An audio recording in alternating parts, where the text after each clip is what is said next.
തമിഴ്നാട്ടിലൊരു journalist അവിടെയുള്ള ജയിലിലെ തടവുകാരെ ഇൻ്റർവ്യൂ ചെയ്യായിരുന്നു. പലരെയും ഇൻ്റർവ്യൂ ചെയ്ത ആൾ മാരിയപ്പൻ എന്ന പേരുള്ള വധശിക്ഷ കാത്തു കഴിയുന്ന ഒരു തടവുകാരൻ്റെ അടുത്തെത്തി. മാരിയപ്പൻ ഒരു കോളേജ് പ്രൊഫസറായിരുന്നു. തൻ്റെ ഭാര്യയെ കൊന്നു എന്നതാണ് മാരിയപ്പൻ ചെയ്ത കുറ്റം. ഇൻ്റർവ്യൂ ഒക്കെ ചെയ്ത് കഴിഞ്ഞ് ജേർണലിസ്റ്റ് പോകാൻ നേരം മാരിയപ്പൻ ആ ജേർണലിസ്റ്റിനോട് അങ്ങോട്ടൊരു കാര്യം ചോദിച്ചു.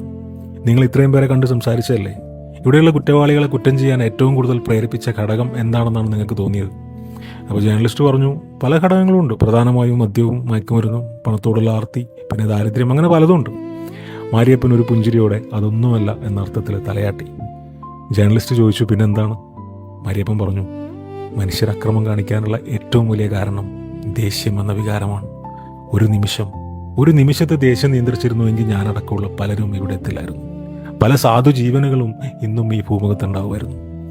ജേർണലിസ്റ്റ് അപ്പം മാത്രമാണ് അങ്ങനെ ഒരു കാര്യത്തെപ്പറ്റി ചിന്തിച്ചത്. പിന്നീട് അയാൾ കഴിഞ്ഞ ഒരുപാട് വർഷങ്ങളിലുണ്ടായിട്ടുള്ള കുറ്റകൃത്യ വാർത്തകളിലൂടെ ഒരു ഗവേഷണം നടത്തി. മാരിയപ്പൻ പറഞ്ഞത് എത്ര ഭീകരമായ ഒരു സത്യമാണ് എന്ന് ഒരു നീണ്ട ലേഖന പരമ്പരയിലൂടെ ജേർണലിസ്റ്റ് വിശദീകരിച്ചു.